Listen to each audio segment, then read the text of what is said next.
গণঅভ্যুত্থানে আন্দোলনকারীদের উপর হামলার মামলায় ওবায়দুল কাদের, যুবলীগের পরশ, ছাত্রলীগের সাদ্দাম সহ 7 নেতার বিরুদ্ধে অভিযোগ গঠনের মাধ্যমে বিচার শুরুর আদেশ দিয়েছে ট্রাইব্যুনাল। বৃহস্পতিবার বিচারপতি নজরুল ইসলাম চৌধুরীর নেতৃত্বে 3 সদস্যের আন্তর্জাতিক অপরাধ ট্রাইব্যুনাল 2 এই আদেশ দেন। এ মামলার প্রথম সাক্ষাৎ গ্রহণ আগামী 17 ফেব্রুয়ারি।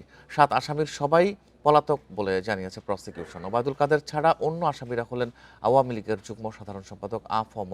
বাহাউদ্দিন নাসিম, সাবেক তথ্য ও সম্প্রচার প্রতিমন্ত্রী মোহাম্মদ আলী আরাফাত, যুবলীগের সভাপতি শেখ ফজলে শামস পরশ, সাধারণ সম্পাদক মাইনুল হোসেন খান নিখিল এবং নিষিদ্ধ ছাত্রলীগের সভাপতি সাদ্দাম হোসেন এবং সাধারণ সম্পাদক ওয়ালি আসিফ ইনান।